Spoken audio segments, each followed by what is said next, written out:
The day people decide you're too small to fight back is often the day they make the biggest mistake of their lives.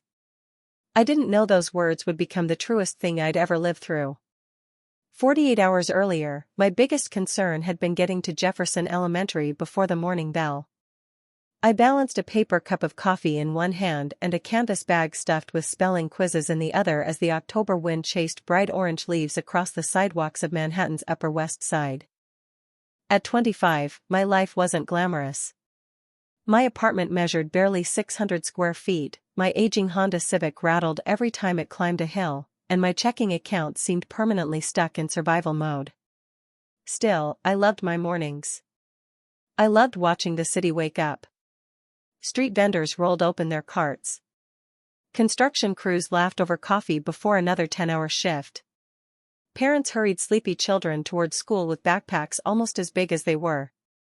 There was something comforting about ordinary people trying their best. Maybe that was why I never complained. I knew how quickly ordinary things could disappear. "Miss Bennett." A tiny voice cut through the traffic noise. I turned just in time to see Noah Hernandez sprinting across the sidewalk, his untied sneakers threatening to betray him with every step. He crashed into me with the unstoppable enthusiasm only an 8-year-old could possess. "Guess what?" he asked, practically bouncing. I finally read a whole chapter book by myself. My coffee nearly spilled as I laughed. "I knew you could." His grin stretched so wide it looked like sunlight itself had landed on his face. Moments like that made every unpaid overtime hour worth it. They reminded me why I'd chosen teaching instead of something that paid enough to replace the cracked windshield on my car. Inside the school, the familiar scent of dry erase markers, old books, and cafeteria pancakes welcomed me like home. My classroom wasn't impressive. The paint had faded years ago, and the reading corner rug had been donated by another teacher whose own classroom had closed. But every bulletin board carried tiny victories. Handwritten stories. Crooked watercolor paintings. Math tests with gold stars. Evidence that small encouragement could change a child's future. As I arranged papers on my desk, my phone vibrated. The screen displayed another message from my landlord reminding me that rent would be due in 4 days. I swallowed the knot rising in my throat and slipped the phone back into my purse before my students arrived. Worry could wait. Children couldn't. By lunchtime, I had forgotten about overdue bills completely. Emma finally solved a multiplication problem she'd struggled with for weeks. Marcus volunteered to read aloud without hiding behind his desk. Lily smiled for the first time since her parents' divorce. Those tiny miracles mattered more than anyone outside room 214 would ever understand. At 3:30, after the last student disappeared down the hallway, I gathered my papers and headed toward the annual charity gala where teachers had been asked to volunteer. Our principal insisted influential donors would attend, and every smiling face helped keep programs like ours alive. I almost declined. I didn't own a dress that belonged in rooms filled with millionaires.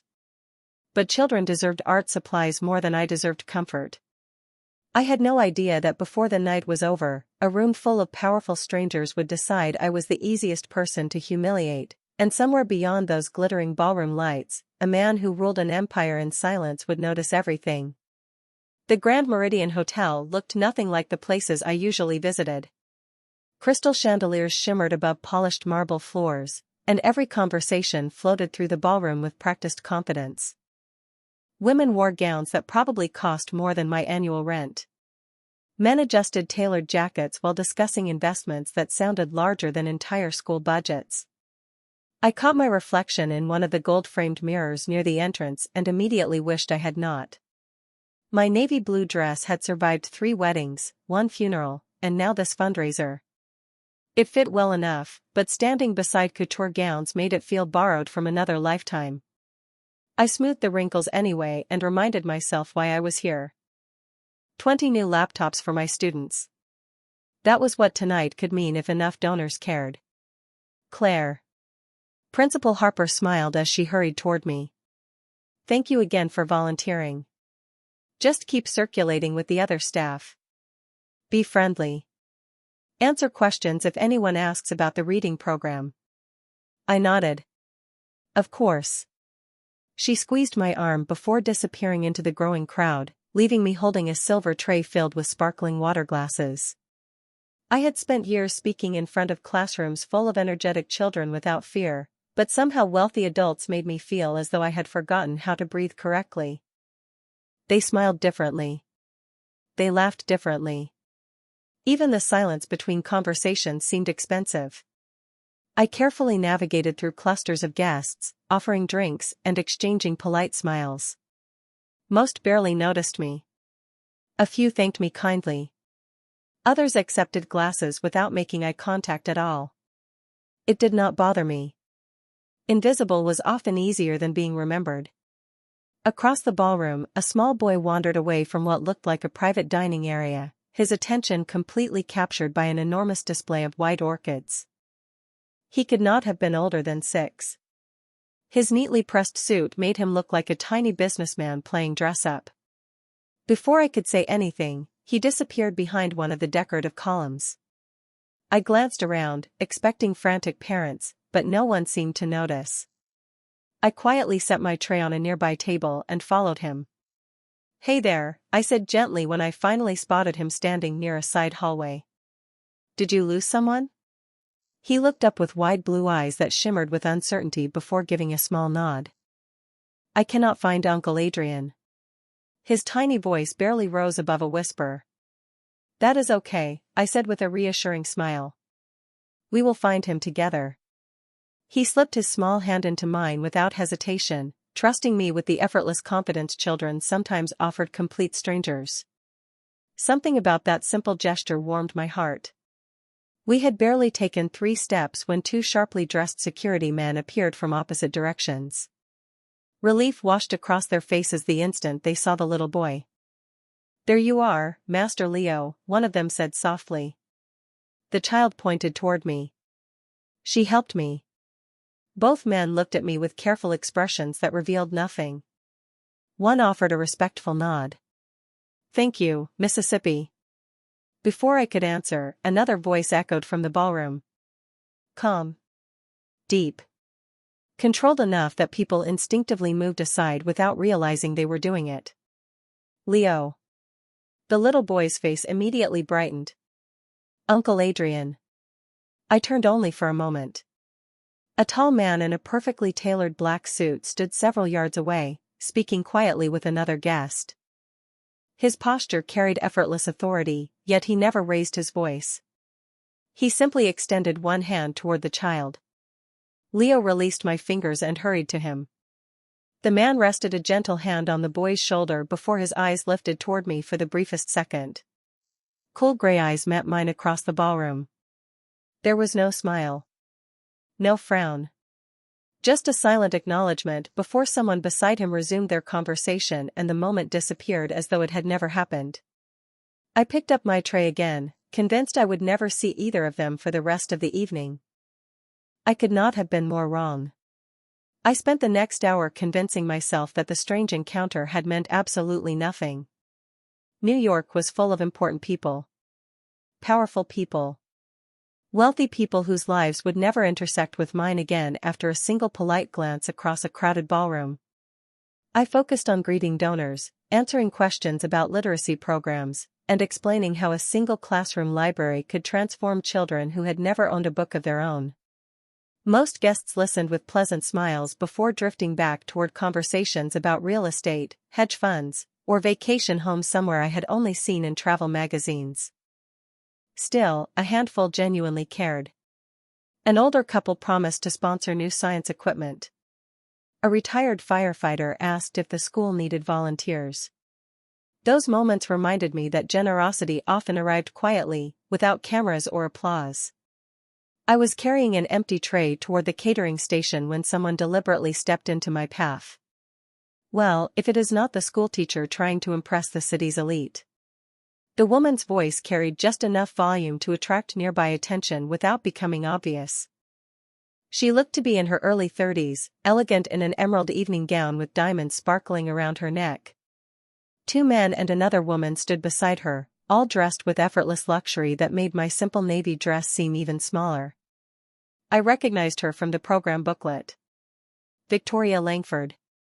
Daughter of one of the evening's largest financial sponsors. Good evening, I answered politely. Can I help you? She glanced at my name tag before letting out a soft laugh. Claire Bennett. Elementary school teacher. She looked at her friends. Isn't it inspiring? They even let the help wear evening dresses now. A few people nearby chuckled awkwardly.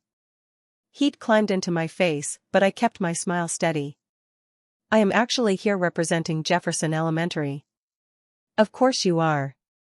Victoria picked up a glass of sparkling water from my tray, examined it for a second, then placed it back down without taking a sip. Tell me, Claire. Do you really believe these charity events change anything, or do they simply make people like you feel included for one evening? Her words were smooth, almost playful, yet every syllable landed with careful precision. I could have walked away. Maybe I should have. Instead, I answered honestly. I believe children deserve opportunities, regardless of who writes the check. One of the men smirked.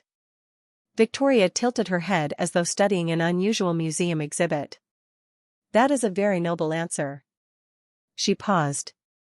Almost rehearsed. More guests had begun watching. Conversation slowed around us. I suddenly became aware of every wrinkle in my dress and every inexpensive thread holding my sleeves together. Victoria reached toward my shoulder. Lint, she said lightly.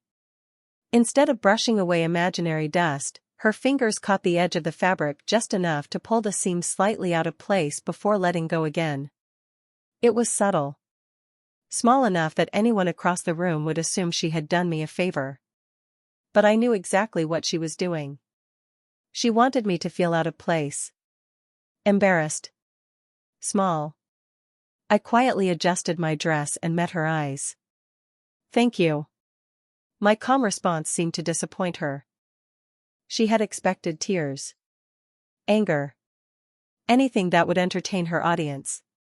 Instead, she offered a thin smile and turned away as if she had already forgotten I existed. The crowd slowly returned to their conversations, but the warmth that had filled the ballroom earlier was gone. As I bent to pick up a brochure someone had dropped near my feet, I did not notice another guest watching the entire exchange from the far side of the room. Adrian Romano never interrupted. He never stepped forward. He simply observed with those quiet gray eyes that seemed to miss absolutely nothing. The rest of the evening should have ended quietly. I kept telling myself that people like Victoria Langford probably forgot encounters like ours within minutes. People who had always lived surrounded by privilege rarely remembered the strangers they stepped over on their way to something more important. I returned to the catering station, exchanged my empty tray for another, and forced myself to smile each time someone thanked me for another glass of sparkling water. By 9 o'clock, my feet ached inside shoes that had been comfortable 3 hours earlier. My shoulders felt heavy from pretending that nothing had happened. Every now and then I caught a few curious glances from guests who had witnessed the conversation. Most quickly looked away. A handful offered sympathetic smiles they never acted upon. That was the strange thing about embarrassment. It spread through a room faster than kindness ever could. Principal Harper finally found me near one of the auction displays. Claire, are you doing all right? She asked quietly. I hesitated for half a second before nodding. Everything is fine. She studied my face as though she wanted to ask another question, but someone called her name from across the ballroom. Thank you again for being here, she said before hurrying away. I watched her disappear into another conversation and reminded myself that she was carrying the weight of an entire school on her shoulders.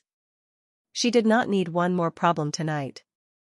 The charity auction soon began, and guests gathered around the stage where expensive vacations, rare artwork, and luxury experiences were announced one after another.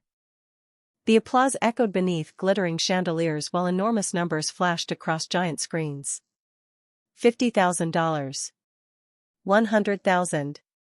$250,000. The room celebrated each winning bid with effortless enthusiasm. I could not help thinking that one of those watches being auctioned could have funded our reading program for years. During one of the presentations, I quietly slipped onto the terrace for a breath of fresh air. The October air felt cool against my cheeks, carrying away some of the pressure that had built inside my chest. Manhattan stretched endlessly beyond the balcony, its windows glowing like thousands of tiny stars trapped inside steel towers. Down below, yellow taxis drifted through the streets while distant sirens blended into the rhythm every New Yorker eventually learned to ignore. I rested both hands on the stone railing and closed my eyes for a moment.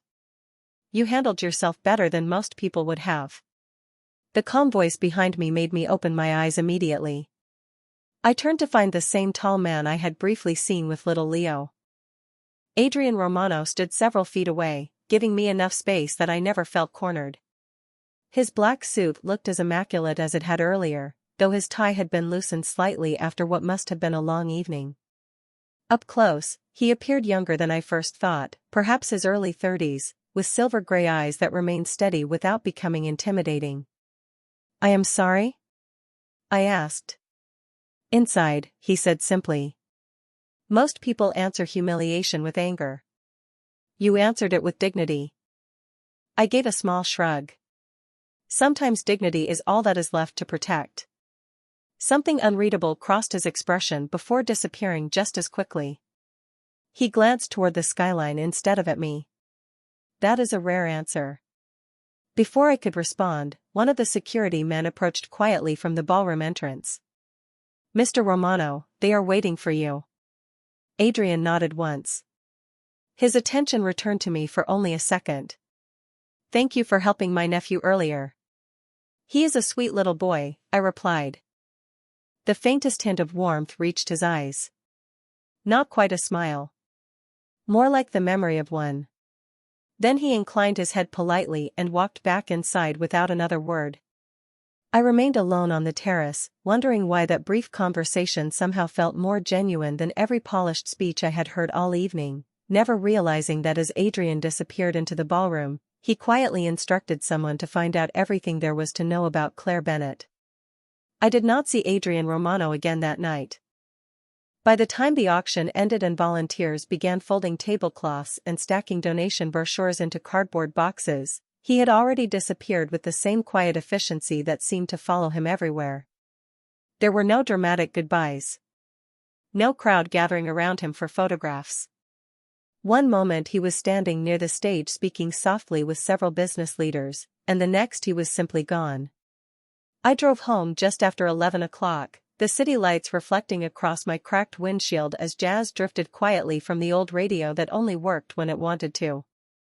My apartment greeted me with familiar silence. I kicked off my shoes, reheated leftover tomato soup, and sat beside the kitchen window overlooking the narrow street below. The entire evening replayed itself in my mind. Victoria Langford's carefully chosen words. The uncomfortable stares from strangers. Then the unexpected conversation on the terrace. I could not explain why that brief exchange lingered longer than everything else. Perhaps because he had spoken to me like an equal instead of someone serving drinks. By midnight I convinced myself to stop thinking about people whose lives existed in completely different worlds. Tomorrow morning 32 fourth graders would expect Miss Bennett to arrive with another lesson plan and enough energy to make fractions seem exciting. That reality mattered far more than expensive hotels or mysterious businessmen. Across Manhattan, however, another evening was only beginning. Adrian Romano stood inside a quiet office overlooking the East River while the city shimmered beneath the floor-to-ceiling windows. The room reflected the same restrained elegance he carried himself with. Dark walnut shelves. Soft lighting. No unnecessary decorations. A single photograph of a smiling little boy sat near the corner of his desk. Leo. Adrian loosened the cuff of his shirt as one of his most trusted associates entered carrying a slim black folder. "You asked for everything we could find," the man said, placing it carefully on the desk. Adrian opened the file without speaking. The first page displayed a simple photograph. Claire Bennett. 25 years old. Elementary school teacher. Bachelor of Education from Columbia University. No criminal record. No civil lawsuits. Volunteer at a neighborhood literacy program every Saturday morning. Annual donations to a children's food pantry despite a modest income. Perfect attendance during her first 3 years of teaching. Adrian slowly turned another page. Student recommendations. Letters from parents thanking her for buying winter coats with her own money when families could not afford them. Notes describing evenings spent tutoring children without charging a single dollar. Anything unusual? Adrian finally asked. Nothing, sir, his associate answered. In fact, the opposite. Every person we interviewed described her the same way. Honest. Reliable. Quiet. She lives alone. No scandals. No debts beyond normal student loans. She appears exactly as she presented herself. Adrian remained silent for several seconds. Men had lied to him before. Companies had fabricated entire histories to gain his trust. Yet genuine kindness was remarkably difficult to manufacture because it usually appeared in places where no one expected recognition. He stopped at one final document. It was a handwritten thank you letter from the mother of one of Claire's students. She wrote that Claire had quietly purchased school supplies for her son after discovering the family could not afford notebooks that semester. There had been no publicity. No fundraiser. No social media photographs. Claire had simply helped because she believed a child should never feel ashamed for being poor. Adrian closed the folder gently. And Victoria Langford? The associate hesitated only briefly. Her family foundation donated $5 million tonight. Adrian looked toward the river beyond the glass. Money creates influence, he said quietly. Character creates legacy. His associate waited, recognizing that Adrian was thinking several moves ahead as he always did. Finally Adrian gave one simple instruction. Do nothing. The associate blinked in surprise. Sir? For now, Adrian replied. People reveal who they truly are when they believe no one important is watching. He returned his attention to the city lights below, unaware that by choosing patience instead of intervention, he had allowed events already set in motion to move toward a far greater test than anyone in that ballroom could have imagined. The following Monday arrived with the comforting rhythm I had always trusted. The first school bell echoed through Jefferson Elementary, backpacks thumped against classroom walls, and 32 voices filled room 214 with questions that ranged from multiplication tables to whether turtles could really recognize people's faces. For a few precious hours, the charity gala felt like something that had happened in another lifetime. Children had a remarkable way of reminding adults what actually mattered. During recess, Noah proudly showed me the chapter book he had already finished. Emma handed me a drawing of our classroom with every student smiling beneath an oversized rainbow. Marcus, who had once refused to read more than 2 sentences aloud, volunteered to perform an entire page for the class. Their victories were small to the outside world, but to me they felt enormous. They were proof that patience changed lives one quiet moment at a time. Just before lunch, Principal Harper appeared at my classroom door with an expression I could not quite read. Claire, could you stop by my office after dismissal? She asked softly. Of course. She smiled, but it looked forced, disappearing almost as quickly as it appeared. The request lingered in the back of my mind throughout the afternoon. Had I forgotten paperwork? Was there another fundraiser? I could not think of a single reason for concern. At 3:30, after the last student waved goodbye, I straightened the reading corner, erased the whiteboard, and carried my lesson planner down the hallway. Principal Harper was already waiting. A folder rested on her desk beside 2 untouched cups of coffee. Please sit, she said. My stomach tightened without explanation. She folded her hands together and let out a slow breath. Claire, I received several phone calls this morning from members of the Langford Foundation. I frowned. The charity donors?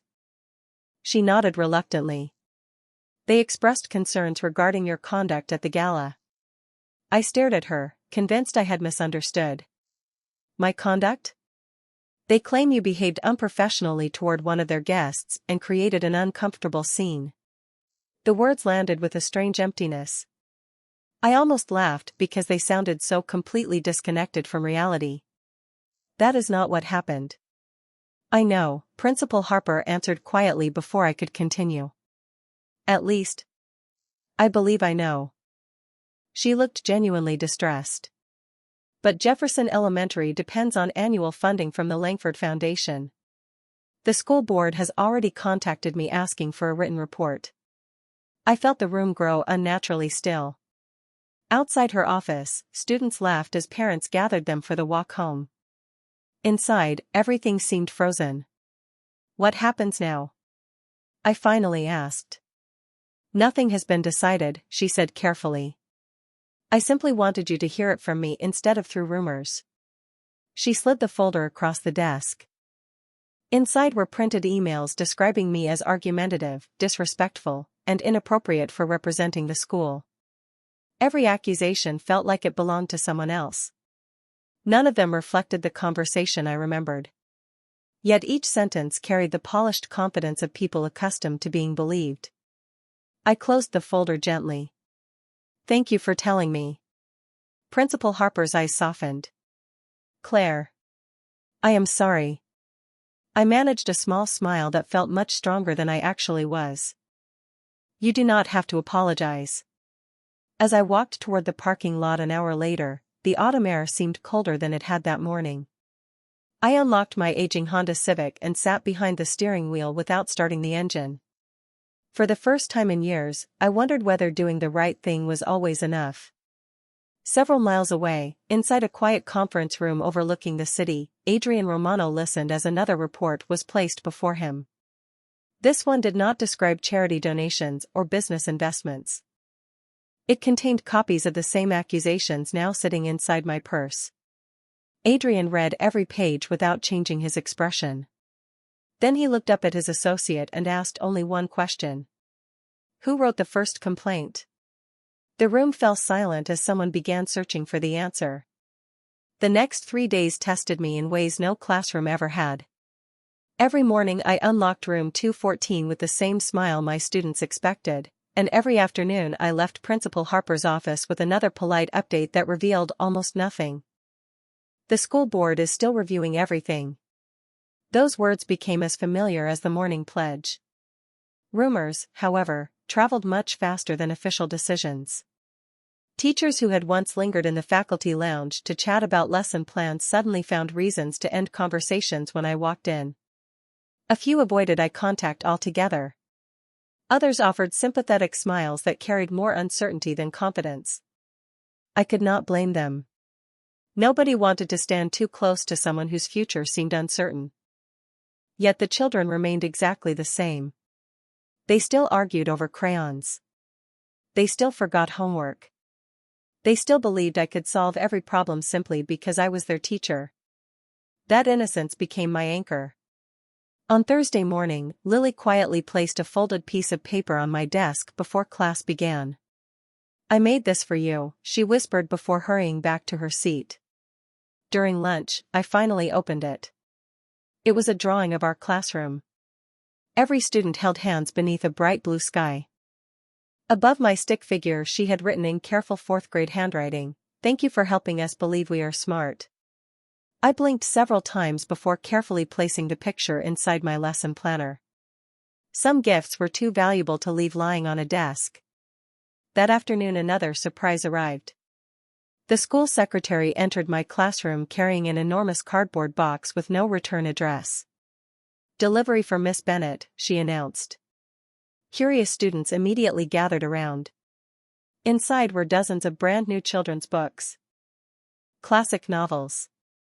Science encyclopedias. Picture books. Early readers. Every title on the wish list I had submitted nearly a year earlier. I searched for a note but found only a simple card tucked between the books. It contained 6 typed words. Every child deserves another chapter to read. No signature. No company logo. Nothing else. Principal Harper examined the shipment with obvious surprise. Did you order these? She asked. I slowly shook my head. No. She looked just as puzzled as I felt. Whoever sent them knew exactly what your classroom needed. By the end of the day, students were already taking turns choosing new books from the unopened boxes. Their excitement filled the room with laughter I had not heard all week. Watching them, I forgot about anonymous complaints, powerful donors, and uncertain futures, if only for a little while. Across the city, Adrian Romano stood inside a quiet conference room as another investigation reached its conclusion. One associate placed several documents across the polished table. We traced the complaints, he reported. Every formal allegation originated from the same source before being forwarded to the school board by different individuals. Adrian glanced at the first page. Victoria Langford's executive assistant had drafted the original statement less than 12 hours after the charity gala ended. Witness accounts collected afterward painted a completely different picture from the official complaint. And the teacher? Adrian asked. She has not defended herself publicly. She has not contacted reporters. She has not threatened legal action. She simply continues teaching every day. Adrian rested one hand against the folder without opening the remaining pages. Did the books arrive? The associate nodded once. Yesterday afternoon. Exactly as instructed.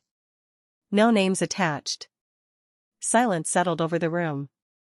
Finally Adrian looked toward the window where the late afternoon sun reflected across the East River. Good, he said quietly. Children should never pay the price for adult pride. His associate hesitated before speaking again. Do we intervene now?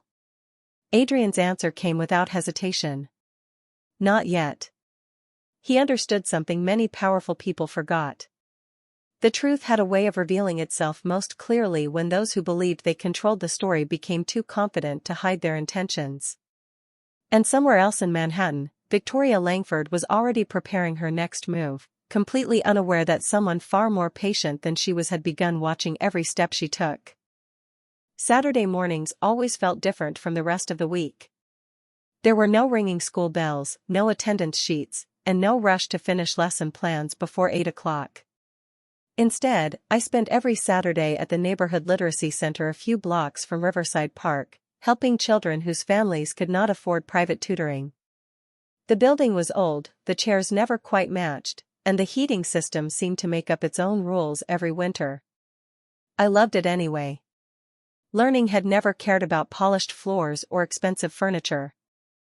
Around 10:30, I finished reading Charlotte's Web with a group of second graders before helping a shy little girl sound out words she had been afraid to read aloud for months. When she finally completed an entire page without stopping, she looked at me as though she had climbed a mountain. I did it, she whispered. Yes, I smiled. You really did. Those moments always reminded me why I chose this life, even when it asked for more than it ever gave back. After the session ended, I stopped by a small coffee shop across the street, the kind of place where the owner already knew my order before I reached the counter. I had barely wrapped both hands around the warm paper cup when the front door opened and a familiar little voice echoed through the cafe. Miss Bennett. I turned just in time to see Leo running toward me with the same bright smile he had worn at the charity gala. He stopped himself before crashing into me this time, proudly remembering his manners. Uncle Adrian says I have to walk inside restaurants. I laughed softly. Your uncle gives good advice. A moment later Adrian Romano stepped through the doorway carrying a stack of children's books beneath one arm. He wore dark jeans, a charcoal sweater, and a simple navy coat instead of the tailored suit I remembered. Without the ballroom and the crowd surrounding him, he looked surprisingly ordinary, though there was still something composed about the way he carried himself. Good morning, Miss Bennett, he said. Good morning.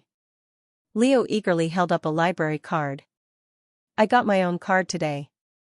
That is wonderful, I replied.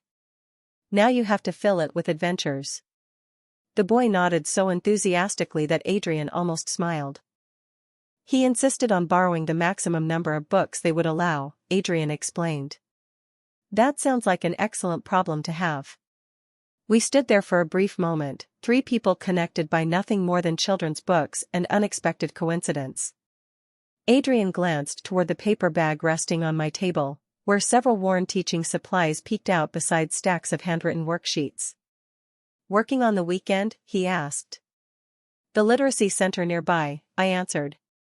"Some children need extra help." He nodded thoughtfully, saying nothing for several seconds. "You spend a great deal of your time helping other people." I shrugged. "Someone helped me once. I suppose I am still trying to return the favor." His steady gray eyes remained on me, not with curiosity alone but with quiet respect. That is becoming a rare philosophy. Before I could answer, my phone vibrated across the table. The screen displayed Principal Harper's name. I excused myself and answered immediately. Her voice sounded unusually tense. "Claire, I am sorry to interrupt your weekend, but I need you to come to the school as soon as possible. The board scheduled an emergency meeting for this afternoon." My heart sank. Did something happen? There was a long pause before she answered. "I would rather explain in person." The call ended, leaving only silence between us. I slipped the phone into my purse and forced a polite smile. "I have to go." Adrian studied my expression for only a moment before speaking quietly. "I hope whatever awaits you is less serious than your face suggests." I managed a faint smile. "So do I." As I hurried toward my car, neither of us realized that this ordinary meeting over coffee would be the last peaceful conversation we shared before the storm finally reached both of our worlds. By the time I reached Jefferson Elementary, the parking lot was nearly full even though it was Saturday. That alone told me something was wrong. School buildings were supposed to rest on weekends. Instead, I found several unfamiliar luxury sedans lined neatly beside the faculty entrance, their polished finishes reflecting the gray afternoon sky. I hurried inside, my footsteps echoing through hallways that usually buzzed with children's laughter. Today they felt unnaturally quiet. Principal Harper met me outside the conference room before I could knock. She looked exhausted. Dark circles framed her eyes, and the usual warmth in her smile had been replaced by quiet concern. "Thank you for coming so quickly," she said. "What is happening?" She hesitated. "The board invited representatives from the Langford Foundation." My stomach tightened. "Why?" She lowered her voice. "They are requesting that your volunteer position with the Literacy Initiative be suspended while they conduct what they are calling an ethics review." I stared at her, unable to understand how helping children had somehow become an ethical concern. "Based on what evidence?" She slowly shook her head. "That is exactly what I asked." A moment later the conference room door opened, and one of the board members politely invited us inside. Around the long polished table sat 8 people. Several board members. 2 attorneys. Victoria Langford, dressed in an elegant cream-colored suit, sat near the center with effortless confidence, as though this meeting had been arranged entirely for her convenience. She looked at me with the same composed smile she had worn at the gala. "Miss Bennett," she said pleasantly. "Thank you for joining us." I quietly took the empty chair across from her. One attorney opened a folder filled with neatly organized documents. "This review concerns raised about professionalism, judgment, and public representation." Every sentence sounded carefully rehearsed. Printed screenshots appeared on the projector behind them. Cropped photographs from the charity gala. Short statements taken completely out of context. Anonymous comments questioning whether someone with my attitude should influence children. None of it reflected reality, yet arranged together it painted a picture I barely recognized. I answered every question calmly. I explained exactly what had happened. I admitted that I had defended the importance of equal opportunity for every child. I never raised my voice. I never interrupted. The more respectfully I spoke, the more obvious it became that the accusations did not match the person sitting before them. Still, uncertainty lingered around the room. Influence had a way of making weak evidence appear stronger than it truly was. After nearly an hour, the board chair thanked everyone and announced that a final decision would be delayed until additional information could be reviewed. It was neither a victory nor a defeat. It was simply another day spent waiting. As people gathered their papers, Victoria approached me with measured steps. Her smile never faltered. "You know," she said softly enough that only I could hear, "life becomes much easier when people understand their place." I met her eyes without looking away. "Children taught me something different." Her expression barely changed. "Did they?" "They taught me that character matters long after status is forgotten." For the first time, the smile disappeared from her face. She turned without another word and walked toward the exit. I remained standing beside the conference table until the room emptied completely. Outside, rain had begun falling across the school parking lot. I sat inside my Honda Civic for several minutes, watching droplets race down the windshield while wondering how honesty could feel so powerless against carefully constructed lies. Unseen by me, another vehicle remained parked across the street. Inside, one of Adrian Romano's associates quietly lowered a pair of binoculars after observing everyone who entered and left the meeting. A single photograph of Victoria speaking privately with one of the attorneys had already been transmitted to Adrian's office. When Adrian viewed the image a few minutes later, he did not react immediately. He simply closed the file, looked out across the Manhattan skyline, and spoke 4 calm words that caused everyone in the room to exchange surprised glances. "Now we begin responding." Monday morning began with rain tapping softly against the classroom windows. My students arrived one by one, shaking umbrellas dry and filling the room with stories about soccer games, birthday parties, and unfinished science projects. Their excitement wrapped around me like a familiar blanket, almost convincing me that the previous weekend had never happened. I greeted every child with the same smile, collected homework, and started our reading lesson as though nothing had changed. Around 10 o'clock, the classroom door opened quietly. Principal Harper stood outside with an expression I had never seen before. She did not interrupt the lesson. She simply caught my attention and motioned for me to step into the hallway for a moment. My heartbeat quickened before I even reached her. "Claire," she whispered, "there are several visitors in the main office asking to speak with the board." I frowned. "The board? Here?" She nodded slowly. "I think you should come." We walked through the hallway in silence until we reached the administration office. Before entering, I noticed something unusual. 2 men in dark business suits stood near the reception desk, calm and respectful, speaking politely with the school secretary. They did not resemble security officers. They looked more like executives accustomed to solving problems without raising their voices. Beyond them, several members of the school board sat around the conference table wearing expressions of complete confusion. Victoria Langford was already there, though her usual confidence seemed less certain. The moment I stepped inside, every conversation stopped. Then another man entered behind me. Adrian Romano. He wore a charcoal suit with a navy tie, carrying no folder, no assistant, and no unnecessary display of authority. Yet the entire room shifted the instant he arrived. He greeted everyone with a courteous nod before taking an empty seat at the table as though he had been invited all along. "Mr. Romano," one board member said cautiously, "we were not expecting you." Adrian folded his hands calmly. "I apologize for the surprise. I requested this meeting after reviewing certain documents concerning Jefferson Elementary." Victoria looked toward him with visible surprise. "I was not aware this matter involved your organization." Adrian turned his eyes toward her, his expression composed. "It did not." A quiet silence settled across the room. Until someone attempted to use charitable influence to damage the reputation of a teacher who has spent years serving children with integrity. No one interrupted him.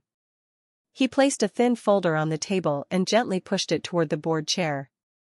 "Inside you will find witness statements from guests who attended the gala, security time records, and unedited photographs taken throughout the evening." The board members exchanged uncertain glances before opening the file. As they read, their expressions slowly changed. One member compared timestamps. Another examined photographs showing the full interaction instead of the cropped images presented days earlier. The differences were impossible to ignore. Adrian never raised his voice. Truth does not become less true simply because it is edited. Victoria finally spoke. Surely you are not suggesting my foundation fabricated evidence. Adrian met her gaze without the slightest hint of anger. I am suggesting that incomplete information has consequences. His words remained calm, yet every syllable carried unmistakable weight. One of the attorneys quietly cleared his throat. These additional materials significantly alter the timeline. Another board member nodded. They certainly require further review. Principal Harper looked at me with relief slowly replacing days of quiet worry. I remained completely still, hardly believing what I was witnessing. Adrian had not attacked anyone. He had not humiliated anyone. He had simply placed the complete truth where everyone could finally see it. Before leaving, he stood and addressed the board one final time. Jefferson Elementary exists to educate children, not reward influence. I trust your final decision will reflect that distinction. With that, he inclined his head politely and walked toward the door. As he passed me, he paused for only a brief second. Without looking directly at me, he spoke softly enough that only I could hear. No child should lose a good teacher because an adult refused to tell the truth. Then he continued down the hallway, leaving behind a room where the balance of power had changed completely without a single raised voice. The board's official decision arrived 3 days later in a plain white envelope that looked far less important than the future it carried inside. I stood alone in my classroom after dismissal, surrounded by unfinished art projects and the quiet hum of fluorescent lights, staring at the folded letter before finally opening it. Every allegation had been dismissed after a full review of the evidence. My position at Jefferson Elementary remained secure, and the board formally acknowledged that the earlier complaints had been based on incomplete and misleading information. I read the final paragraph twice before allowing myself to breathe. It was over. At least that part was. Principal Harper hugged me so tightly I almost dropped the letter. I knew the truth would matter, she whispered. I smiled through grateful eyes. Thank you for believing me before anyone else did. She shook her head gently. I believed what I had seen for 3 years, not what I read for 3 days. Her words stayed with me long after I left her office. Reputation could be questioned overnight, but character was built one ordinary day at a time. The following Saturday I returned to the literacy center as though nothing extraordinary had happened. Children still struggled with unfamiliar words. Volunteers still brewed coffee that somehow tasted both too strong and too weak at the same time. The world had quietly returned to normal, and I welcomed that feeling more than I could explain. After the morning session ended, the program director handed me a small envelope. Someone asked me to give you this if you came today. There was no name written on the front. Inside I found a handwritten card containing only one sentence. Thank you for proving that kindness does not need an audience. Beneath the message rested a photograph. It showed my classroom from several months earlier during our reading celebration. I stood surrounded by smiling students, completely unaware that the picture had ever been taken. On the back, in neat handwriting, were 4 simple words. Keep changing their future.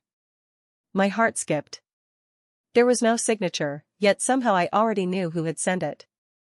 I slipped the photograph back into the envelope and walked outside into the cool afternoon air. A black SUV waited quietly across the street. It did not feel threatening.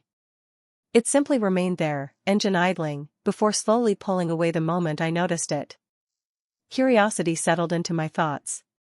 Later that evening I found myself standing outside the same neighborhood bookstore where Leo had proudly shown me his first library card. As I stepped inside, I heard a familiar voice from the children's section. Miss Bennett. Leo hurried toward me carrying another stack of books almost too heavy for his small arms. Adrian followed several steps behind, smiling faintly at his nephew's enthusiasm. I think he intends to borrow every book in Manhattan, I joked.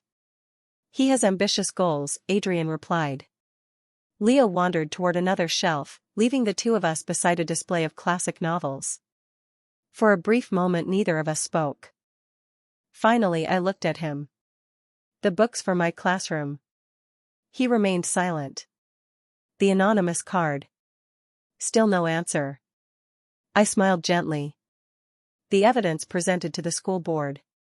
Adrian glanced toward Leo before returning his attention to me.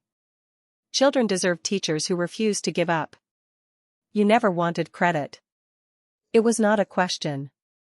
He slowly shook his head. Credit changes very little. Opportunity changes everything. I studied him carefully, remembering every quiet coincidence over the past several weeks. The books. The witness statements. The photograph. The timing had never been accidental. How long? I asked softly. Adrian understood exactly what I meant. Since a little boy trusted you enough to take your hand without being afraid. My eyes lowered for a moment as every piece of the story finally settled into place. I had believed I was facing everything alone while someone had been protecting the truth from the shadows, never asking for gratitude, never expecting recognition.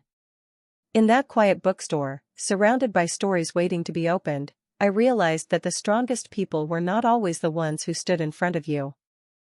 Sometimes they were the ones who stood behind you until you were strong enough to stand on your own. After that afternoon, something changed between Adrian and me, although neither of us tried to give it a name. We did not suddenly become part of each other's daily lives. We did not exchange endless messages or create the kind of dramatic moments people expected from stories about powerful men. Instead, our paths crossed quietly, almost as though the city itself kept arranging small encounters neither of us had planned. Sometimes it was the neighborhood bookstore. Sometimes the coffee shop across from the literacy center. Once it was a school fundraiser where Leo proudly insisted that I judge a children's bookmark contest because, in his words, Miss Bennett knows books better than anyone. Every meeting felt effortless. Adrian listened far more than he spoke. When he did speak, his words were never wasted. I began to understand why people followed him. It was not because he demanded attention. It was because he gave his full attention when someone else was speaking. One evening, after another literacy program had ended, Adrian offered to walk with me through Riverside Park before I drove home. The air carried the first hints of winter, and the trees had surrendered nearly all their leaves. We walked slowly beneath the glowing park lamps while the sounds of the city faded into the distance. "Can I ask you something?" I finally said. "Of course. Why did you become involved?" He remained quiet for several steps before answering. "Because I have spent most of my life watching people use power to protect themselves." He looked toward the river reflecting thousands of lights across its surface. "You were using your life to protect people who had no power at all." I smiled faintly. "I was only teaching children." "Only?" He looked at me with genuine surprise. "Claire, every leader I have ever met began as someone's student." His words settled into the silence between us. I had never thought about teaching that way. "And what about you?" I asked carefully. "Who taught you?" Adrian let out a quiet breath that almost sounded like a laugh. "Mostly people who taught me what I never wanted to become." There was no bitterness in his voice. Only honesty. We continued walking until we reached a small overlook facing the Hudson River. For a while neither of us spoke. The silence felt comfortable rather than awkward. Finally I turned toward him. "You know, people are probably wondering why someone like you keeps appearing at elementary schools and literacy centers." A faint smile finally reached his face. "They have been wondering for weeks." "Does that bother you?" He shook his head. "No." "Why not?" His answer came without hesitation. "Because for the first time in many years, I am spending time somewhere that expects nothing from me except honesty." I lowered my eyes, unsure how to respond. Then I reached into my bag and removed the photograph from my classroom that he had anonymously returned to me. "I carry this almost every day now." Adrian studied the picture quietly. It reminds me that someone believed my work mattered when I had almost forgotten it myself. He looked at the children smiling in the photograph before handing it back. I never doubted that your work mattered. You barely knew me. I knew enough. He paused. Character reveals itself long before biographies do. We resumed walking toward the parking lot where my old Honda Civic waited beneath a streetlight. Before I unlocked the door, I turned back to him one final time. I cannot promise that I belong in your world. Adrian's expression remained calm, steady, and sincere. Claire, he said softly, I am beginning to believe that my world belongs a little more in yours. For the first time since all of this had begun, I realized neither of us was asking the other to change. We were simply inviting each other to become more of the people we had always hoped to be. Winter arrived quietly, covering the city with crisp mornings and golden light that reflected across frozen sidewalks. My classroom windows framed a different New York now, one filled with handmade snowflakes taped to the glass, children's laughter echoing through decorated hallways, and countdowns to winter break written in colorful markers across the whiteboard. Life had settled into a rhythm that finally felt peaceful again. The anonymous complaints had faded into memory, replaced by reading circles, science experiments, and the familiar joy of watching children discover that they were capable of more than they had ever imagined. The new library books had already become the most popular corner of room 214. Their worn pages told me they were being loved exactly as books should be. One Friday afternoon, after the final bell rang before winter vacation, my students surprised me with a small celebration they had secretly planned with Principal Harper. Construction paper decorations hung from every wall. Homemade cookies rested on folding tables. Emma stepped forward holding a card signed by every student in the class. Thank you for never giving up on us, she read aloud. I could not speak for several seconds. Looking around the room, I realized these children had unknowingly given me far more than I had ever given them. They had reminded me that hope grows strongest in ordinary places. As the celebration ended and families slowly drifted home, I stepped outside carrying a box of handmade gifts. Snow had just begun to fall, covering the school steps with a thin layer of white. Across the parking lot stood Adrian Romano beside his familiar black SUV, Leo bundled in a bright blue winter coat excitedly building something that barely resembled a snowman. The little boy spotted me first and waved both arms enthusiastically. Miss Bennett, come help us. I laughed and walked across the lot, setting my box carefully on a nearby bench before kneeling beside Leo to straighten the crooked snowman's scarf. He looks perfect now, Leo declared proudly. Adrian watched the scene with quiet contentment. He insisted we stop by to deliver holiday books for the school library, he explained. I smiled. That sounds exactly like something he would do. Leo wrapped his arms around my waist in a quick hug before running off to inspect another pile of snow. Adrian and I remained standing beneath the gently falling flakes as the afternoon grew still around us. You were right, I said softly. Opportunity changes everything. He looked toward the school entrance where children's artwork still decorated the windows. No, he answered. People change everything.